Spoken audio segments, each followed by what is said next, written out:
Yeah, well, that was just a really high-level game tonight, man. Two really good teams, in my opinion. Just going at it. Obviously, Purdue, give them all the credit, for them to go to the line 50 times. I mean, their aggressiveness, that's their physicality makes it really hard. Couldn't have been more proud of our guys. We really fought, with – if you would have said to me before the game, you're going to be 50 down at the free throw line and boo-boo, he's going to have a shot at the buzzer to win at Mackey, be pretty incredible. I don't know if you guys would have believed me, right? If we're down 50 free throws and we had a shot at the buzzer to win. So showed a lot about our guys to really fight, to hang in there. This is a really tough place to play. Terrific team, well coached, and it's disappointing. We give Purdue credit though in overtime. They really executed well. They're very difficult to play against, and they deserve to win. Chris, right here. That's where you were headed to, was the discrepancy in free throws. On your exit out, is that what provoked a lot of that? I'm not going to go into the officiating. We have great officiating. I just don't know if I've ever seen a box score like that, honestly. I've been, you guys, I don't know, you guys have been doing this too. A lot of you guys have been covering. I don't know if you've ever seen a disparity like that in a Big Ten game, which is like Purdue. Obviously, we're fouling that much. I mean, I feel like we're aggressive, though, too. I felt like, Boo Booey doesn't shoot a free throw in the game. It's kind of crazy, but that's how the game's called. And you got to live with it. That's why I was so proud of my guys. If you're down 50 at the free throw line and you have a shot at the buzzer. So, you almost have to play perfect, and so our guys showed a lot of poise. Obviously, this is not many people come in here and win, and there's a reason for that, because they have great teams, and this crowd is awesome and such a fun environment to play in. And, it's disappointing because, we had our chances. We just couldn't close the deal. Hey, Chris, one more thing. Your shooters are prolific. They've been that way for quite a while now. Anything that you could have done against Edey other than all three guys trying to get 15 fouls? Yeah, it was hard, because I thought we were fighting fouls the whole game, and they make it hard, like for us, we have to. He's going to kill us one-on-one. He not only score, but he's going to foul your guys out because he's so good, and because of their shooting, the way Lance was shooting it, the way Fletch shoots it. Obviously, Braden is a terrific point guard. They spread you, they put you in kind of jams, where you gotta, what are you gonna do, and we've always kind of taken our chances a little bit with the threes and hope that, knowing they're gonna make some, but hopefully they would miss some, and obviously they made 10 tonight, and that was, Fletcher made, I thought Lance's threes, we had a 5-point lead there in regular. I thought his 3 to cut it to 2 was a huge shot. I think Barnheiser had scored to put us up 5. And they came down, and Lance. So give them credit on that. Look, it's part of the game. Everybody's out there competing, right? That was a high-level game. That was two teams. I happen to think we're a good team. People might think because it's Northwestern, and you look at the history of our program that we're not there. I happen to think we're there. That's just my opinion. Hopefully, when you guys watch us play, I think we got a pretty good team. And I just hope that would carry over, in some certain areas. Chris, you mentioned poise, and I think you've done a good job against Braden Smith, and then in overtime, he just kind of went next level controlling that offense, and they didn't miss a shot. And Fletcher just told us that was a broken play at the 3 that he hit there, and Braden just found him. Yeah. How is he taking that next step? Yeah, great player. Great player. I'm a big fan of Braden. You can tell how hard he's worked. He's improved from last year. He's cut his turnover, his decision making. Is much better. To your guys' point, he runs their offense. He's really good in those pick and rolls. And when you got that big fella rolling down the middle, it causes a lot of problems. So that pick and roll game, we had a hard time with it. And I think they got 2 or 3 dunks there in overtime where we were trying to figure out what to do, and we couldn't really solve it. So credit Braden. He's a terrific player. I'm a big fan of his. He gets everything he deserves.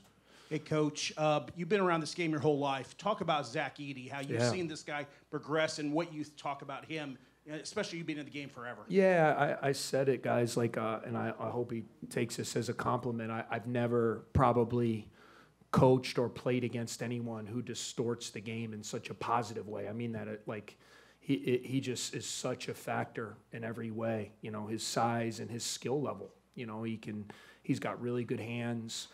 You know, we were a little bit fortunate that he didn't shoot free throws well tonight. You know, he missed 9 free throws. He shot almost 20 of them to Bowie's 0. But he's a terrific player, and he deserves everything he gets. He's so hard to prepare. You can't simulate him in practice. You know, so you talk about, you know, what you want to try to do to simulate, and you can't. You know, and that's a credit to him and how hard he's worked and how this staff has developed him. I mean, he's one of the all-time greats, you know, in my opinion, on the college level. Forget about I hate when people are like, can he play? I mean, I think he's going to be a pro and all those things, but forget about that. Right now, he's a dominant, all-time great college player, and that's a testament to him. Thanks, Coach. Yes. Coach, you guys, or Boo and Ty specifically, combined to make 13 of your 14 three-pointers. Is that the approach going in to have those guys shoot from deep? No, we wanted to drive the ball. You know, like we wanted to get in there. I thought we were in the paint a lot. We shot 8 free throws. So we wanted to get into their paint, kind of in our pick and rolls, and then kind of take what the defense gave us. You know, with that. But it just so happened the threes were there. And those guys are good shooters, right? So, I mean, we try to play, you know, and depending on what the defense – obviously, early in the game, they were really trying to take Boo away. You know, they did some good stuff. He didn't really get going early. And to Boo's credit, that's kind of the testament to his maturity, right? He lets the game come to him that first 8 minutes, and that's where Ty and Langborg. I mean, how many times have you guys seen and hear that knockout punch, right, in the first 8 minutes from Purdue with this crowd, 15-0, 16-0, whatever, and then the game's pretty much over. You know, you're running uphill, and we knew that coming in here tonight. Like, that first 8 minutes was going to be huge. And I thought Barry and Langborg's kind of start kind of kept us in the game to withstand that first punch. And then I just thought it was a heck of a game the rest of the way.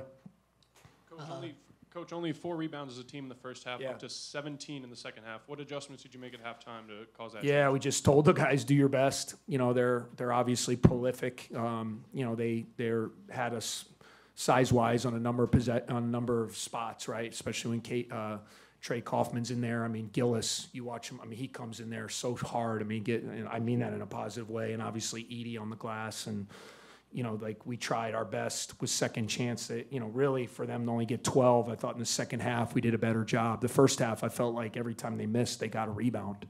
And you just have no chance against them if you can't clear up the glass. So we tried. We just kept talking about blocking out. We also talked about our guards having help, because the big guys are going to be working so hard to try to keep Zach and their other bigs off the glass. So, you know, that's certainly been, you know, for us at times a weakness, right? You know, we've struggled at times on the glass, and we have to keep getting better at that as we head into the second half of the season.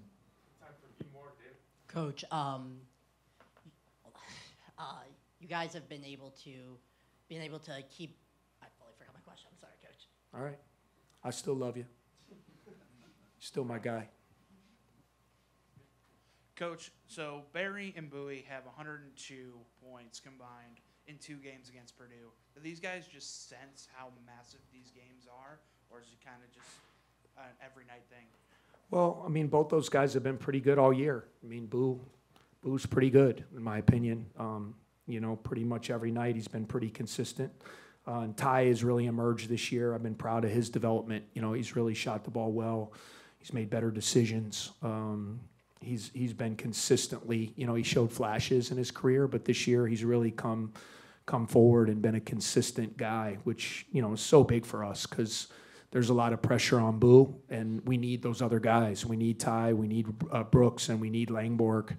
You know, we need those guys to really complement them, and all those guys, you know, were in double figures, and Martinelli as well. So, you know, we're figuring ourselves out. We're halfway through the league. You know, I mean, I was looking at it today. It's crazy. We've already played Purdue twice, Illinois twice, and at Wisconsin in 5 of our first 10 games. You know, and those are 3, you know, really, really prolific teams, and we got out of that with 6 wins. So, you know, all things being considered, we had a shot at the buzzer to win it with our best guy, with his best shot, a floater. It didn't go in. We lost a tough game in overtime, but a lot to be proud of with our group as we head into the second half. No, I got it.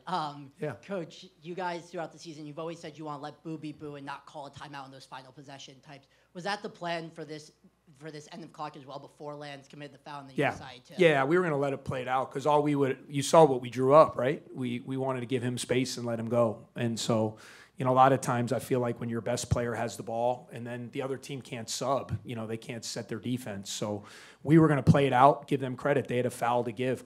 I mean, how did they have a foul to give with all the fouls called in that game? They had a foul to give? Ooh. But they had a foul to give, and they took it. And that was smart coaching. But then we set up a play. You know, we knew we had 6 seconds. It was plenty of time. We wanted to get him in the backcourt with space and space it out and let him make a play, you know, and he was able to kind of get by Jones, you know, a little bit of contact there, and he got by him and got to his floater. Just didn't go in tonight. All right, that'll wrap us up. All right, thank you guys. Great game.